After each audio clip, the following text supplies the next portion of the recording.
ஒரு மனுஷன் லைஃப்பில் எவ்வளோ பெரிய ஒரு உயரத்துக்கு போனாலும் மனசளவில் சில வலிகள் காயங்கள் அதை மறக்க முடியாது இல்லையா? எல்லார் லைஃப்லேயும் அப்படி தான், நமக்கும் அப்படி தான்.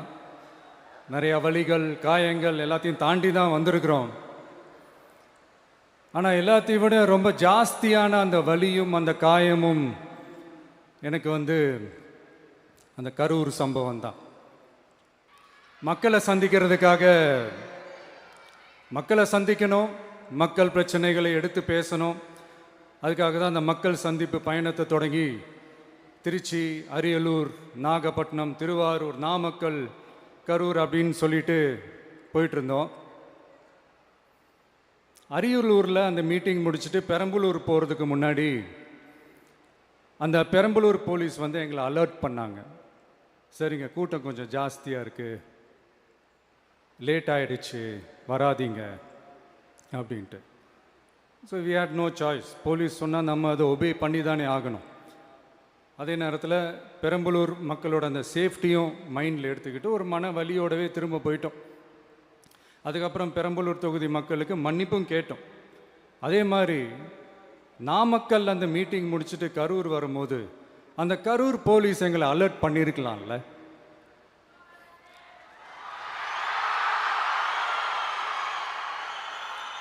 இல்லை சார், இங்கே எதிர்பார்த்ததை விட கொஞ்சம் கூட்டம் அதிகமாக இருக்குது, கண்ட்ரோல் பண்ண முடியல, வராதிங்க. அண்ட் போலீஸ் நினச்சா அவங்க அந்த மீட்டிங்கே கேன்சல் பண்ணலாம். ஏதோ தப்பாக இருக்குது, ஏதோ தப்பாக தோணுது அப்படின்னு நினச்சிட்டாலே they have all the rights to cancel the meeting. எங்ககிட்ட கேட்கணும்லாம் ஒன்றும் அவசியமே கிடையாது. ஆனால் அதையெல்லாம் எதுவுமே செய்யாமல் அந்த ஹைவேல இருந்து அந்த ஸ்பாட்டுக்கு போலீஸே எங்களை உள்ளே கூட்டிகிட்டு வந்து விட்டு அந்த நாடகம்லாம் இருக்கு பாருங்க.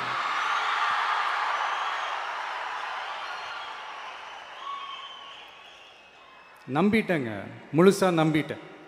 அன்னைக்கு இருந்த அந்த கரூர் போலீஸ் பேசும்போது தேங்க்ஸ்லாம் சொன்னேன் அவங்களுக்கு. எனக்கு தெரியாது இப்படி ஒரு நாடகம் நடக்கும்.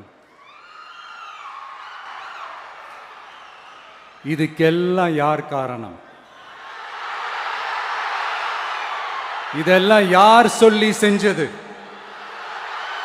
இப்படி பண்ணுங்க, அப்படி பண்ணுங்க, சப்போஸ் அப்படி நடந்தா இப்படி பண்ணுங்க, சப்போஸ் இப்படி நடந்தா இந்த மாதிரி இன்ஸ்ட்ரக்ஷன்ஸ்லாம் கொடுத்து அந்த பிரஷர் போடுறது யார்?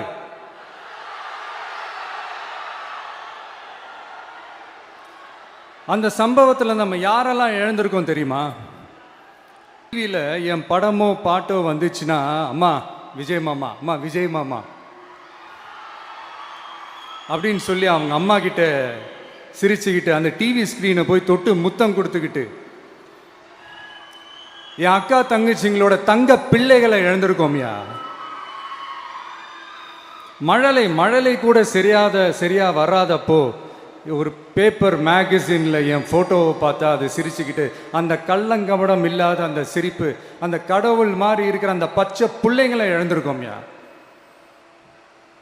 என் அக்கா தங்கச்சி அண்ணன் தம்பி குடும்ப உறவுகளை இழந்து அந்த வலியோட இருக்கிற என்ன நீங்க ஏளனமா பேசுறீங்களா? என் மேல பழிய தூக்கி போடுறீங்களா? இப்படி ஒரு சம்பவம் நடந்துருச்சு. இது ஏன், எதனால, அதுக்கான பின்னணி என்னன்ட்டு அந்த வலியோட வீட்டில் உட்கார்ந்துட்டு இருக்கிறேன். ஓடி ஒளிஞ்சிட்டான்னு வர சொல்றீங்களா? வாயின்னு முன்ன இருந்தா என்ன வேணாலும் பேசுவீங்களா?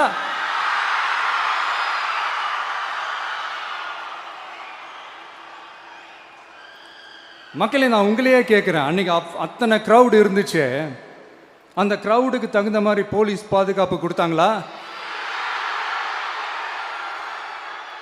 இந்த இடத்தை எடுத்துக்க சொல்லி நாங்க தான் சொன்னோம்னு ஒரு போலீஸ் ஆஃபீஸர் பேட்டி கொடுக்கிறாரு, அதுக்கு என்ன அர்த்தம்? இவ்வளோ வலி, இவ்வளோ காயங்கள் கொடுத்துட்டு பழியை தூக்கி நம்ம மேல போட்டுட்டு அதுல ஒரு அரசியல் ஆதாயம் தேடுறீங்களேயா? இதுல வாய் கூசாம சட்டசபையில ஸ்டாலின் சார் நம்ம மேல திருப்பி விட்டு அங்க ஒரு அரசியல் செய்றாரு, அதுக்கு என்ன அர்த்தம்? நமக்காக வந்திருக்கிற மக்களை காக்க வைக்கிறதுக்கு நான் ஒன்றும் ஆதாயம் தேடுற அரசியல்வாதியெல்லாம் கிடையாது. மக்களுக்காக அரசியலுக்கு வந்தவன் இந்த விஜய். எனக்காக எல்லாமும் கொடுத்த என் மக்களுக்காக எல்லாத்தையும் விட்டுட்டு மக்களுக்காக மட்டுமே அரசியலுக்கு வந்தவன் இந்த விஜய். அவங்களுக்காக நன்றி கடன் செலுத்துறதுக்காக மட்டுமே அரசியலுக்கு வந்தவன் இந்த விஜய். உங்களுக்கு தான் இந்த விஜயை பத்தி நல்லா தெரியுமே. ஆனா நம்ம எல்லாருக்குமே இத்தனை வலிகள் காயங்கள் கொடுத்தவங்களுக்கு இந்த 2026 தேர்தலில் தக்க பதிலடி கொடுத்துட்டீங்க. ஆனா அது மட்டுமே பத்தாது மக்களே, அது மட்டுமே பத்தாது. காலகாலத்துக்கும் எழுந்திருக்கவே முடியாத அளவுக்கு நிரந்தரமான ஒரு பதிலடியை நீங்க கொடுத்துக்கிட்டே இருக்கணும்.